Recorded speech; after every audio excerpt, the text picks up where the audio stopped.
Drugs కేసుల్లో సెలబ్రిటీలు ప్రముఖులు నా ఉపేక్షించొద్దన్నారు సీఎం రేవంత్ రెడ్డి. గంజాయి డ్రగ్స్ పై ఉక్కుపాదం మోపాలన్నారు. డ్రగ్స్ సరఫరా చేయాలంటేనే భయపడేలా చర్యలుండాలని సీఎం రేవంత్ రెడ్డి అన్నారు. అనుమానిత ప్రాంతాల్లో స్పెషల్ డ్రైవ్స్ నిర్వహిస్తూ సరిహద్దు ప్రాంతాల్లో ప్రత్యేక నిఘా ఉంచాలని ఆదేశించారు. తెలంగాణను డ్రగ్స్ రహిత రాష్ట్రంగా మార్చాలన్నారు సీఎం రేవంత్ రెడ్డి.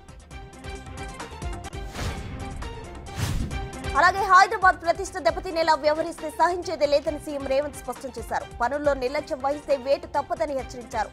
పనిచేసే వారిని ప్రోత్సహిస్తాం, వారికి ఉన్నత స్థానం కల్పిస్తామని భరోసా ఇచ్చారు. కమాండ్ కంట్రోల్ సెంటర్లో అధికారులతో సీఎం సమీక్ష నిర్వహించారు.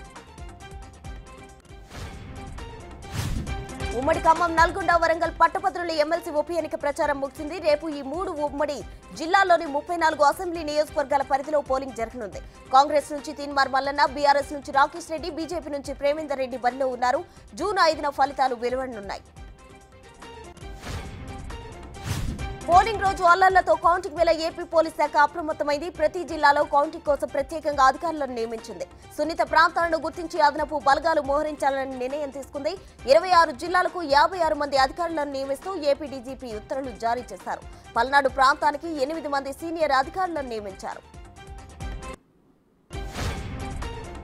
రాజ్కోట్ అగ్ని ప్రమాదంలో మృతుల సంఖ్య 27కు చేరింది. మృతుల్లో 12 మంది చిన్నారులు ఉండడం కలిచివేస్తుంది.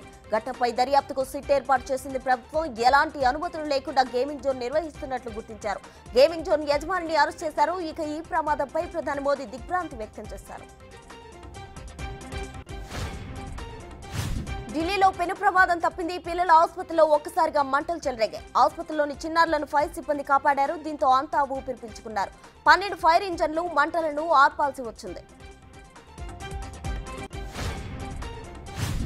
రేవ్ పార్టీ కేసులో నటి హేమకు పోలీసులు నోటీసులు పంపారు. విచారణకు హాజరు కావాలని బెంగళూరు పోలీసులు ఆదేశించారు. ఆమెతో పాటు డ్రగ్స్ టెస్ట్ లో పాజిటివ్ వచ్చిన వారందరికీ నోటీసులు వెళ్లాయి.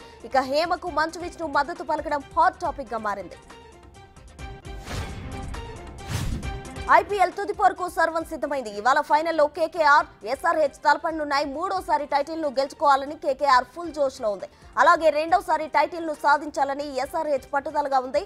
అయితే మ్యాచ్ కు వర్షం ముప్పు పొంచి ఉన్నట్లు తెలుస్తోంది. డైవర్స్ రూమర్స్ పై స్పందించారు హార్దిక పాండ్యా భార్య నటాసా. మీడియా ప్రతినిధి అడిగిన ప్రశ్నకు సమాధానం చెప్పకుండా థ్యాంక్ యూ వెరీ మచ్ అంటూ దాటేశారు. కనీసం రూమర్స్ ను ఖండించలేదు నటాసా. దీంతో డైవర్స్ రూమర్స్ కు మరింత బలం చేకూరినట్లయింది. బంగాళాఖాతంలో ఏర్పడిన వాయుగుండం తీవ్ర తుఫాన్ గా మారింది. ఈ అర్ధరాత్రి బెంగాల్ సమీపంలో తీరం దాటే అవకాశం ఉంది.